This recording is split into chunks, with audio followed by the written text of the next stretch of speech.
Continuamos con nuestra lectura del libro Conocer a Dios, hoy el capítulo 20, titulado Tú eres nuestro guía. Tú eres nuestro guía.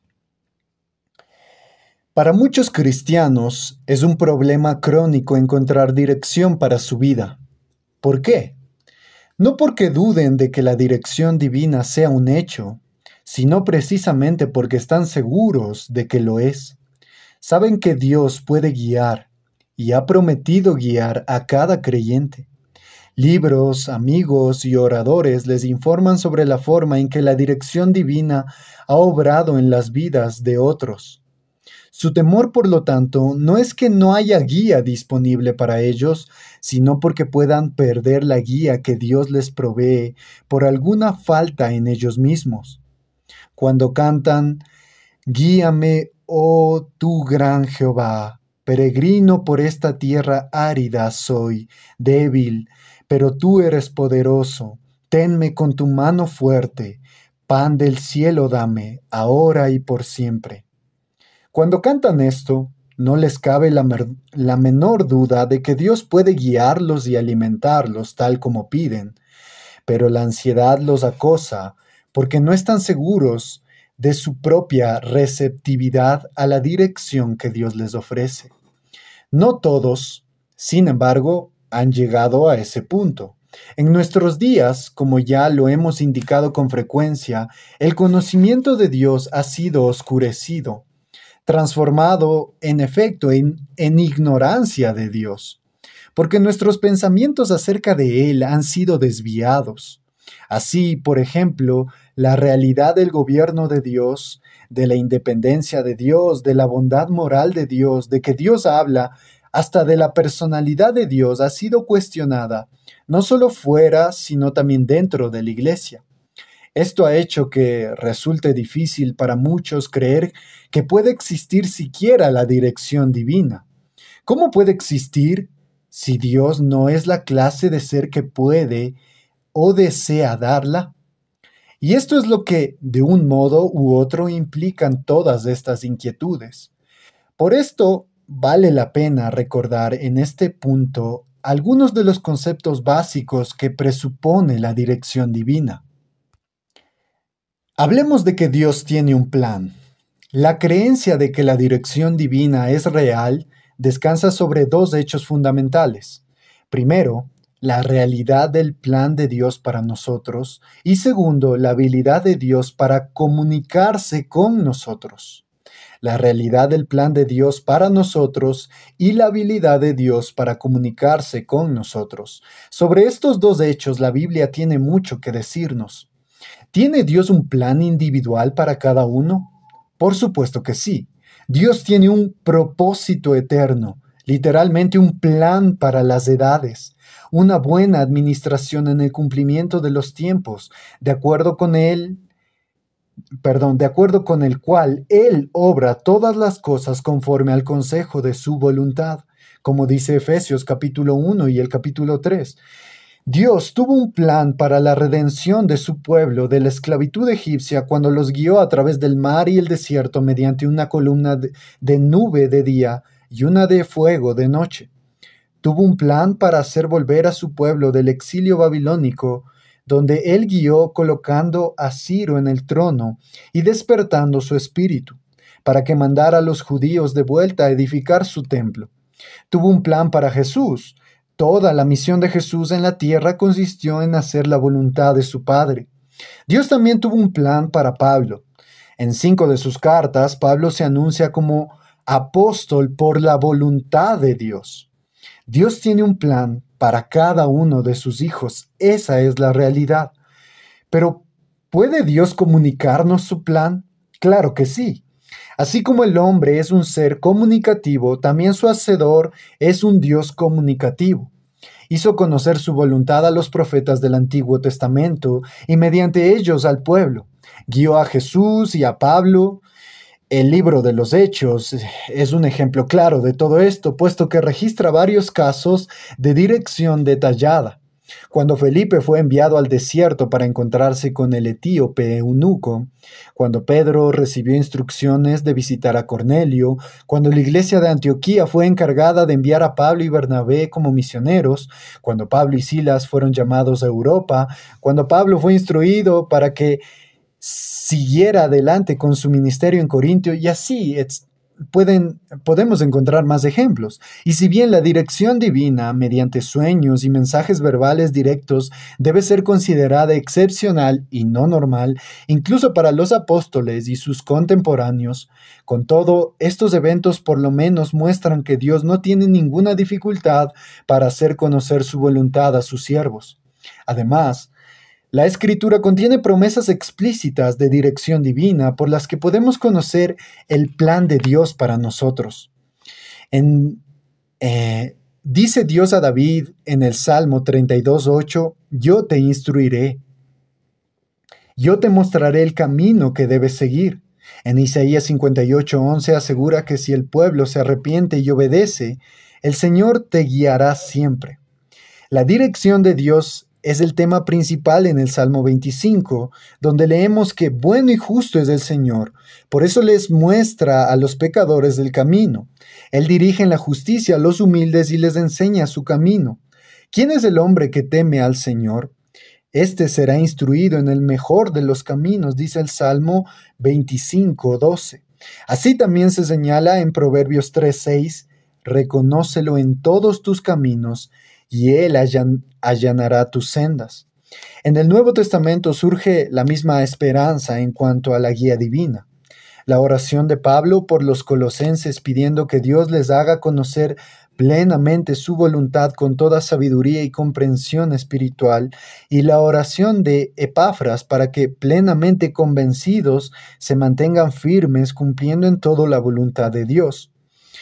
Estas dos oraciones suponen claramente que Dios está listo y dispuesto a dar a conocer su voluntad. En las Escrituras, la sabiduría significa siempre conocimiento del curso de la acción que agrada a Dios y asegura la vida, de manera que la promesa de Santiago 1:5, si a alguno de ustedes le falta sabiduría, pídasela a Dios y Él se la dará, pues Dios da a todos generosamente sin menospreciar a nadie. Esta promesa es en efecto una promesa de dirección. Pablo aconseja en Romanos 12:2, no se amolden al mundo actual, sino sean transformados mediante la renovación de su mente. Así podrán comprobar cuál es la voluntad de Dios buena, agradable y perfecta. Otras líneas de verdad bíblica entran aquí para confirmar esta confianza en que Dios guiará. Dios guiará. Primero, los cristianos son hijos de Dios, y si los padres humanos tienen responsabilidad de guiar a sus hijos en asuntos en los que la ignorancia y la incapacidad pueden significar peligro, no tenemos por qué dudar de que en la familia de Dios ocurra lo mismo. Mateo 7:11, pues si ustedes, aun siendo malos, saben dar cosas buenas a sus hijos, ¿cuánto más su Padre que está en el cielo dará cosas buenas a los que le pidan?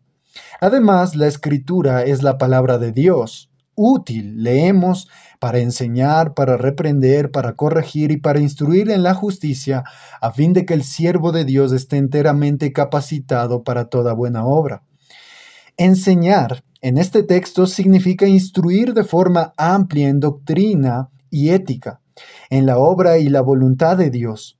Reprender, corregir e instruir en la justicia significan la aplicación de esta enseñanza a nuestra vida desordenada. Estar capacitado para toda buena obra, es decir, llevar una vida dedicada a seguir el camino de Dios, es el resultado prometido. Asimismo, los cristianos tienen un instructor que mora en ellos, el Espíritu Santo. Todos ustedes han recibido unción del Santo. La unción que de Él recibieron permanece en ustedes. Esa unción es auténtica, no es falsa y les enseña todas las cosas.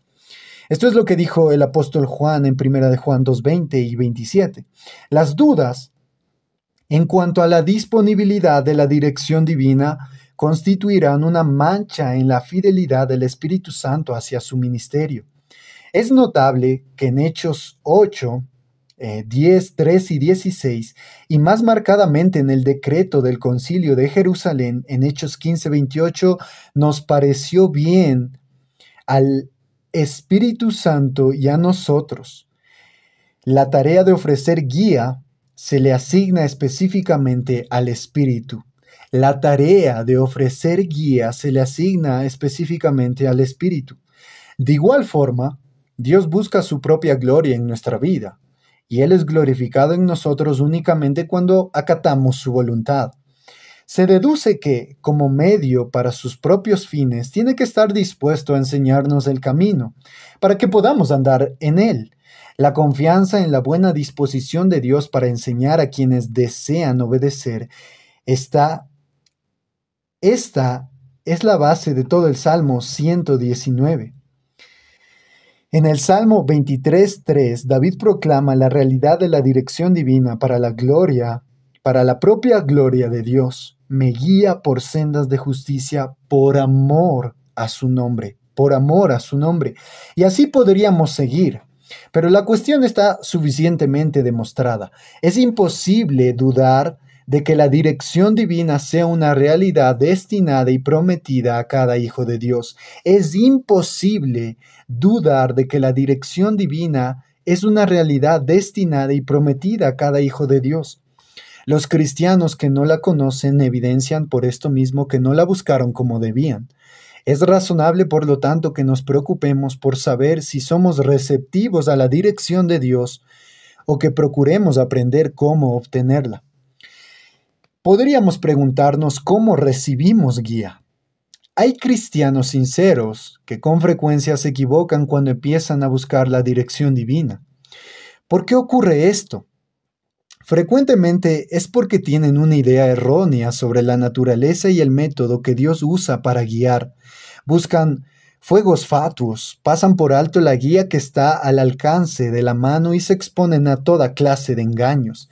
El error básico está en pensar en la dirección divina como si fuera especialmente un impulso interno que da el Espíritu Santo desligado de la palabra escrita. Esta idea, que es tan vieja como los profetas falsos del Antiguo Testamento y tan nueva como el grupo de Oxford y el armamento moral, es un semillero en el que pueden brotar toda clase de fanatismos y necedades. ¿Cómo puede haber cristianos serios y conscientes que cometan este error? Al parecer, ocurre lo que se describe a continuación. Oyen la palabra guía y enseguida piensan en una clase particular de problemas que surgen en relación con la dirección divina. Problemas que quizá los libros que han leído y los testimonios que han oído tendían a enfocar exclusivamente. Es la clase de problemas relativos a lo que podríamos llamar decisiones vocacionales. Decisiones, es decir, entre opciones contrarias, todas las cuales aparecen buenas y aceptables en sí mismas. ¿Debo considerar el matrimonio o no? ¿Me conviene casarme con tal persona o no? ¿Conviene que intentemos tener otro hijo? ¿Conviene que me haga miembro de esta iglesia o de esa otra? ¿Debo servir al Señor en mi país natal o en otra parte? ¿Cuál de las profesiones que me son disponibles debo elegir? ¿Cuál de los cargos que me han ofrecido debo aceptar? ¿Será mi esfera actual donde debo seguir trabajando? ¿Qué derechos tiene esta persona o causa sobre mí, sobre mis energías y mi generosidad? ¿Cuáles deben ser las prioridades respecto a mi tiempo y mi servicio voluntario? Naturalmente, debido a que determinan nuestra vida de manera decisiva y tienen tanto que ver con nuestra futura alegría o tristeza, dedicamos mucho tiempo a pensar en las decisiones vocacionales, y es justo y necesario que sea así. Pero lo que no está bien es que nos hagamos la idea de que en último análisis todos los problemas relacionados con la dirección divina son de este único tipo. Aquí, al parecer, está la raíz del error. Dos aspectos de la dirección divina se destacan en el caso de las decisiones vocacionales, entre comillas. Ambos surgen de la naturaleza de la misma situación. Primero, estos problemas no pueden ser resueltos mediante la aplicación directa de enseñanzas bíblicas. Todo lo que se puede hacer con la escritura es circunscribir las posibilidades aceptables entre las que hay que hacer la elección. Ningún texto bíblico, por ejemplo, le indicó al escritor de estas páginas que debía proponer matrimonio a la dama que ahora es su esposa, o que fuera ordenado como ministro, o que comenzara su ministerio en Inglaterra, o que comprara ese enorme automóvil viejo que tiene.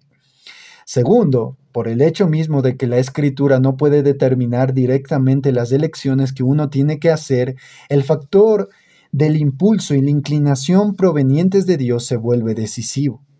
Ese factor hace que uno se incline hacia un conjunto de responsabilidades antes que a otro, o que logre la paz mental al contemplar el resultado de la elección. La base del error que estamos tratando de detectar es suponer primero que todos los problemas de dirección divina tienen estas dos características, y segundo, que toda la vida debería ser tratada como un campo en que se debe buscar este tipo de dirección. Las consecuencias de este error entre cristianos sinceros han sido tanto cómicas como trágicas. La idea de una vida en la que la voz interior decide y dirige todo suena muy atractiva, por cuanto parecería exaltar el ministerio del Espíritu Santo y promover la mayor intimidad con Dios. Pero en la práctica, esta búsqueda de la superespiritualidad lleva sencillamente a la confusión o a la locura. Hannah Whitall Smith, una mujer cuáquera de gran inteligencia y sentido común, tuvo ocasión de ver mucho de esto y escribió sobre el tema en forma muy ilustrativa en sus obras sobre el fanatismo. En 1934, cuenta allí de la mujer que todas las mañanas, luego de haber consagrado el día al Señor en el momento de despertarse, le preguntaba entonces si debía levantarse o no, y no se movía hasta que la voz le decía que se vistiera.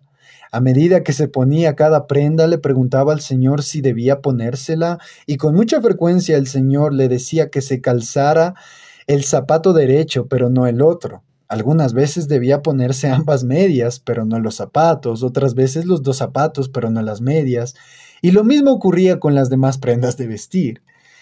También se cuenta sobre la inválida que en una ocasión en que la dueña de la casa la visitó y sin querer dejó dinero en el tocador, le vino una impresión de que el Señor quería que tomara este dinero con el fin de ejemplificar la verdad del texto que dice todo es vuestro, lo cual lo hizo, escondiéndolo bajo la almohada, y mintió cuando la dueña volvió a buscarlo, pero al final fue echada de la casa por ladrona.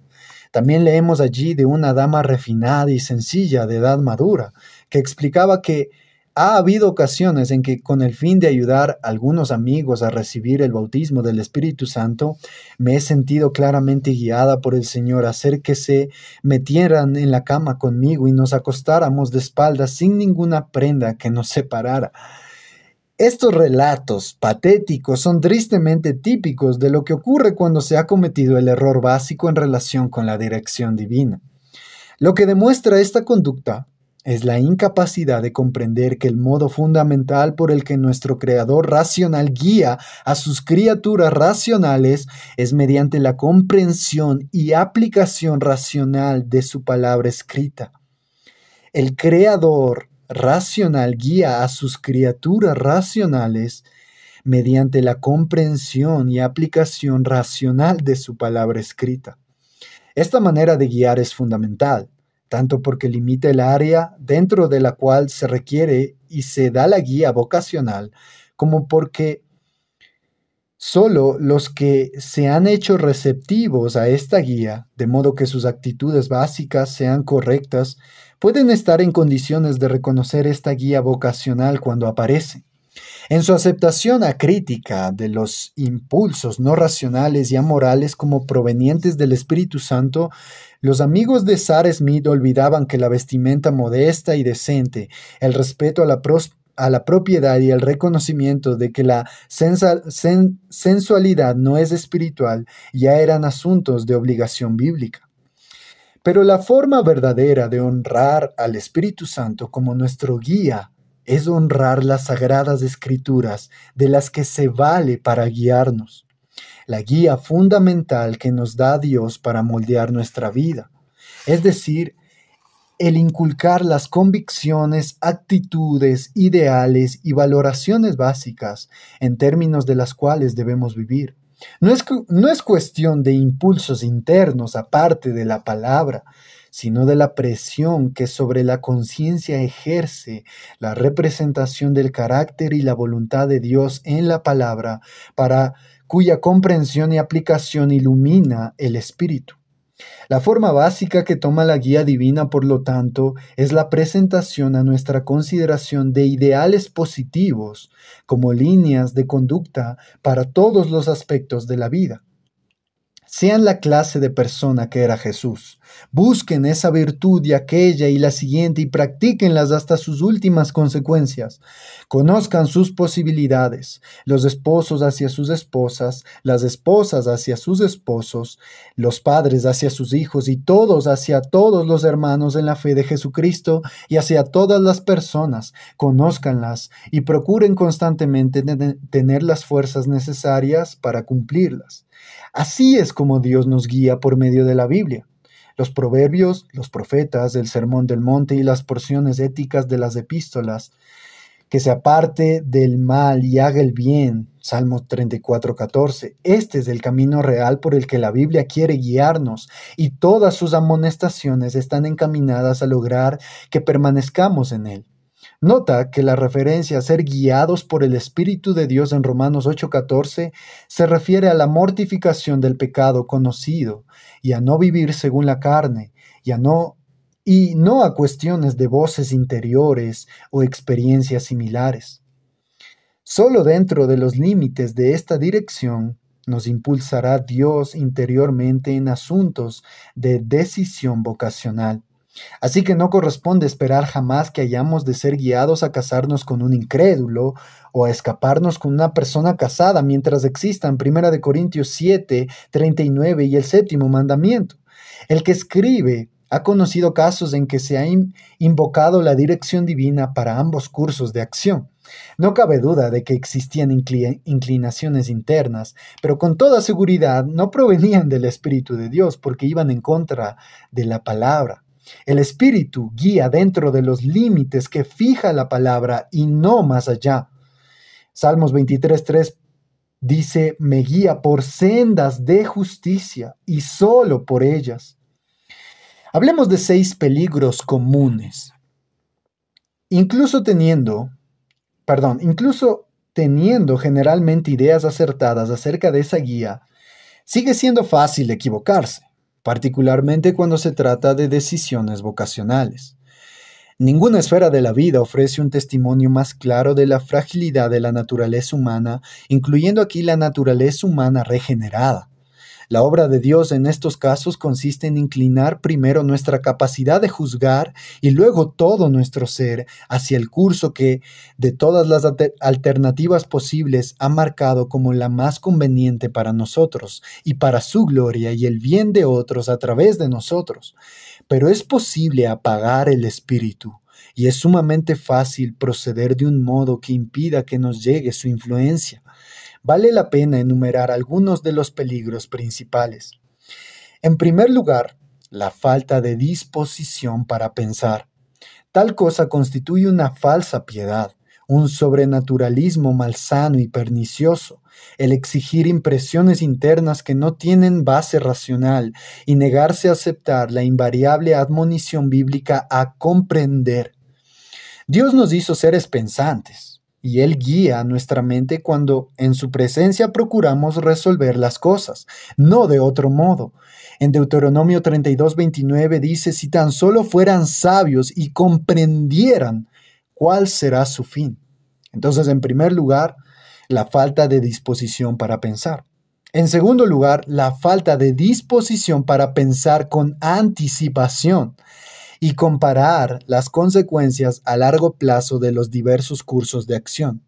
El pensar con anticipación constituye parte de la regla divina para la vida, tanto como forma parte de la regla humana para emprender un viaje.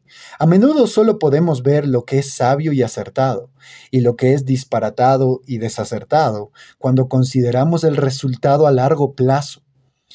Si tan solo fueran sabios y comprendieran cuál será su fin. ¿Cuál será su fin? Tercero, la falta de disposición para recibir consejo. La Escritura recalca esta necesidad. Proverbios 12:15. Al necio le parece bien lo que emprende, pero el sabio escucha el consejo. Es señal de arrogancia e inmadurez rechazar el consejo ante las grandes decisiones. Siempre hay personas que conocen la Biblia, la naturaleza humana y nuestros propios dones y limitaciones mejor que nosotros. Y aunque finalmente no podamos aceptar sus consejos, solo nos vendrá bien sopesar cuidadosamente lo que dicen. Cuarto, la falta de disposición para sospechar de uno mismo. No nos gusta ser realistas con nosotros mismos y no nos conocemos del todo bien. Podemos reconocer las racionalizaciones en los demás y las pasamos bastante por alto en nosotros. Cuando decimos que sentimos o presentimos que debemos hacer esta cosa u otra, tenemos que estar seguros de que no estamos confundiendo la dirección divina con lo que en realidad es un sentimiento basado en los reclamos del ego, en la falta de sobriedad, en el deseo de engrandecimiento personal o en una tendencia de evasión. Esto resulta cierto en particular cuando se trata de asuntos sexuales o condicionadas por lo sexual, como lo ha expresado un teólogo y biólogo. La alegría y la sensación general de bienestar que con frecuencia, pero no siempre acompaña al que está enamorado, puede fácilmente silenciar la conciencia e inhibir el pensamiento crítico. Con cuánta frecuencia oímos decir que alguien se siente guiado a contraer matrimonio y probablemente diga, el Señor ha guiado con mucha claridad, cuando todo lo que está describiendo en realidad es un estado particularmente novedoso para él de equilibrio endocrino que le hace sentirse en extremo confiado y feliz. Debemos preguntarnos siempre por qué sentimos que un curso de acción particular es el que nos conviene y obligarnos a enumerar razones. Y es aconsejable hacer partícipe a otra persona en cuyo consejo podemos confiar, a fin de que nos dé su veredicto sobre las razones que enumeramos. También debemos orar siempre así, como el salmista en el Salmo 139, 23 y 24, examíname, oh Dios, y sondea mi corazón, ponme a prueba y sondea mis pensamientos, fíjate si voy por mal camino y guíame por el camino eterno. Jamás podremos ser demasiado desconfiados de nosotros mismos. Quinto, la falta de disposición para deducir el magnetismo personal. La falta de disposición para deducir el magnetismo personal. Los que no se han hecho profundamente conscientes del orgullo y el autoengaño en sí mismos, no siempre pueden detectar estas cosas en los demás. Y esto ha hecho posible que de vez en cuando personas bien intencionadas pero engañadas con un regalo para el dramatismo, obtengan un dominio alarmante sobre las mentes y las conciencias de los demás, que caen bajo su hechizo y se niegan a juzgarlas según los criterios ordinarios. Y aun cuando una persona capacitada y dotada de magnetismo esté consciente del peligro y procure evitarlo, no siempre logra impedir que algunos cristianos la traten como un ángel o un profeta, interpretando sus planes como dirección adecuada para ellos y siguiendo ciegamente su guía. Pero esta no es la forma de ser guiados por Dios. Por supuesto, no es que las personas brillantes estén necesariamente equivocadas, pero tampoco están forzosamente en lo cierto. Tanto ellos como sus opiniones deben ser respetadas, pero no idolatradas. Primera de Tesalonicenses 5:21, sométanlo todo a prueba, aférrense a lo bueno. En sexto lugar, la falta de disposición para esperar. Espera en el Señor es un estribillo constante en los Salmos, un consejo necesario, porque con frecuencia Dios nos hace esperar. Él no tiene tanto apuro como nosotros. No nos da más luz sobre el futuro de lo que necesitamos para el tiempo presente. ni nos guía más de un paso a la vez. Cuando tengamos dudas, no hagamos sino esperar en el Señor. Cuando sea necesario, la luz vendrá. Veamos ahora que no hay respuestas simples. No debemos deducir que la dirección correcta sea reconocida como tal por una trayectoria sin problemas en el futuro. He aquí otro motivo de grandes conflictos para muchos cristianos. Han buscado dirección y creen haberla encontrado. Se han encaminado siguiendo el curso que Dios parecía indicarles, y ahora como consecuencia directa se han visto enfrentados a una serie de nuevos problemas que de otro modo no hubieran surgido. Aislamiento, críticas, abandono de parte de amigos, frustraciones, prácticas de todo tipo. De inmediato comienza la ansiedad. Les viene a la mente el caso del profeta Jonás, quien, cuando se le dijo que fuera al este y predicar en Nínive, tomó un barco hacia el norte, a Tarsis, para huir del Señor. Pero sobrevino una tormenta. El profeta fue humillado delante de personas incrédulas, arrojado al mar y tragado por un gran pez a fin de que entrara en razón. ¿No será su propia experiencia del lado duro de la vida, se preguntan, una señal de parte de Dios de que ellos también están actuando como Jonás, siguiendo despistados la senda de la voluntad propia en lugar de la voluntad de Dios? Pudiera ser así, y la persona sabia aprovechará la ocasión para analizar la situación con todo cuidado frente a los nuevos problemas. Pero los problemas no son necesariamente una señal de estar desviado del camino, en absoluto. Porque así como la Biblia declara en términos generales que muchas son las angustias del justo, también enseña en particular que seguir con regularidad la dirección de Dios puede llevar a contratiempos y angustias que de otro modo se habrían evitado. Los ejemplos abundan. Dios guió a Israel con una columna de fuego y de nube que iba delante de ellos. Sin embargo, el camino por el que los condujo implicó el angustioso peligro de cruzar el Mar Rojo, largos días sin agua y sin carne en aquel inmenso y terrible desierto, y batallas sangrientas con Amalek, Sihón y Og. Podemos entender, si no excusar, la constante murmuración de Israel. Por otra parte, 2 veces los discípulos de Jesús se encontraron con mal tiempo en el mar de Galilea de noche, y en ambas oportunidades se encontraban allí por mandato de Jesús mismo. También el apóstol Pablo atravesó Grecia, convencidos debido al hombre de Macedonia que se le apareció en sueños de que Dios nos había llamado a anunciar el Evangelio, pero al poco tiempo se encontró en la cárcel de Filipos. Más tarde, tomó la determinación en el espíritu de ir a Jerusalén y les dijo a los ancianos de Éfeso con los que se encontró en el camino: tengan en cuenta que voy a Jerusalén obligado por el espíritu sin saber lo que allí me espera. Lo único que sé es que en todas las ciudades el Espíritu Santo me asegura que me esperan prisiones y sufrimientos. Así resultó ser. Pablo encontró problemas de gran magnitud al seguir la dirección divina. Sin embargo, esto no es todo.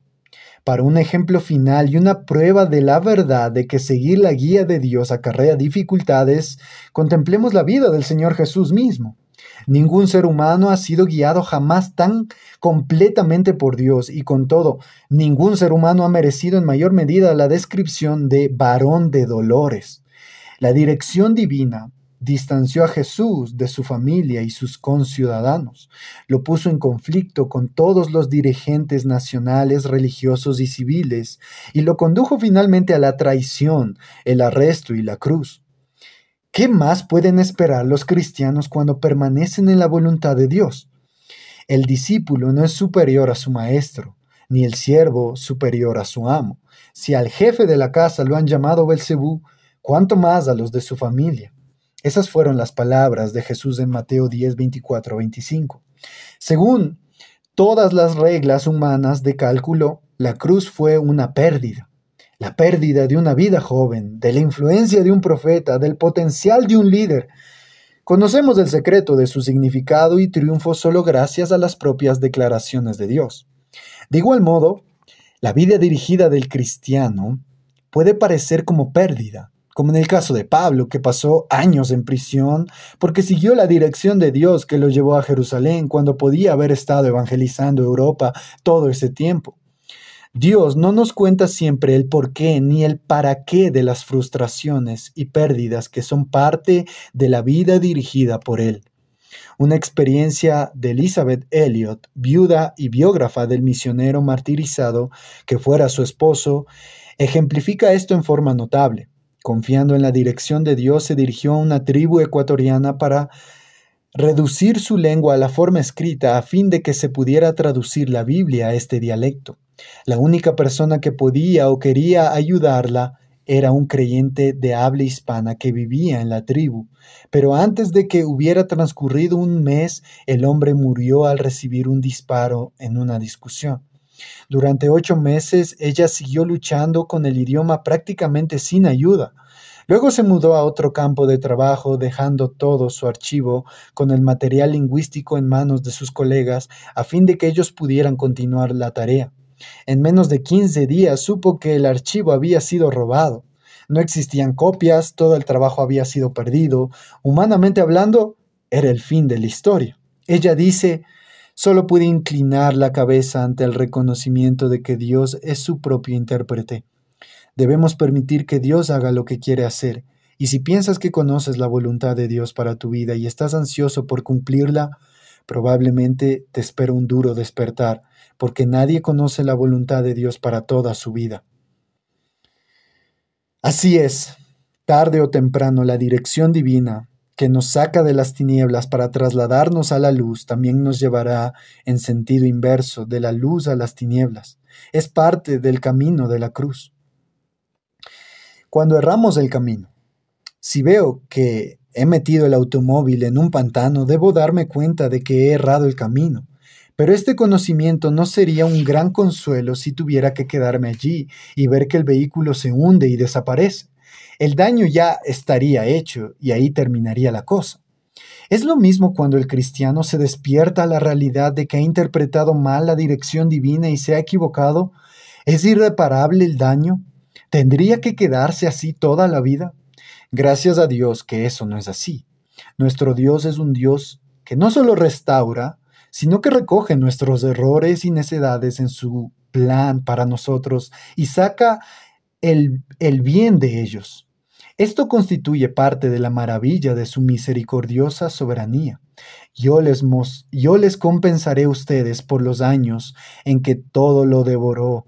Ustedes comerán en abundancia hasta saciarse y alabarán el nombre del Señor su Dios, que hará maravillas por ustedes. El Jesús que restauró a Pedro después de su negación y corrigió su curso más de una vez después de aquella ocasión, es nuestro Salvador hoy y no ha cambiado. Dios no solo hace que la ira del hombre se convierta en su alabanza, sino también las desventuras de los cristianos. Recientemente me llegó una carta de un ministro del Evangelio que se ha sentido obligado a dejar su congregación y su denominación y que ahora, como Abraham, sale sin saber a dónde va. En su carta cita parte de un himno de Charles Wesley sobre la soberanía y la seguridad de la dirección divina. Esa es la nota con la que quiero concluir. La dirección divina, como todos los actos de bendición de Dios bajo el pacto de la gracia, es un acto soberano. Dios no solo quiere guiarnos en el sentido de mostrarnos sus caminos, a fin de que andemos por ellos, sino también guiarnos en el sentido más fundamental de asegurar que pase lo que pase, cualquiera sean los errores que cometamos, llegaremos a nuestro hogar sanos y salvos. Habrá caídas y distracciones, no cabe duda, pero los eternos brazos nos sostendrán. Seremos rescatados y restaurados. Esta es la promesa de Dios. Así es su bondad. Parece, pues, que el contexto adecuado para discutir la cuestión de la dirección divina es la confianza en el Dios que no permitirá que nuestra alma se arruine. Por lo tanto, nuestra preocupación en esta discusión debiera estar centrada más en su gloria que en nuestra seguridad, pues esto último está ya resuelto. Y la desconfianza en nosotros mismos, si bien nos mantiene humildes, no debe nublar el gozo de apoyarnos en nuestro Señor y Protector, ese Dios nuestro que se mantiene fiel a su pacto. He aquí las líneas de Wesley, capitán de las huestes de Israel y guía de todos los que buscan el país celestial. Bajo tu sombra nos cobijamos, la nube de tu amor protector. Nuestra fuerza es tu gracia, nuestra regla tu palabra, nuestro fin la gloria del Señor. Y aquí tenemos la conclusión del asunto. En palabras de Joseph Hart, es Jesús el primero y el último, cuyo espíritu nos guiará salvos a nuestro hogar. Lo alabaremos por todo lo pasado y confiaremos en Él para todo lo venidero. Amén.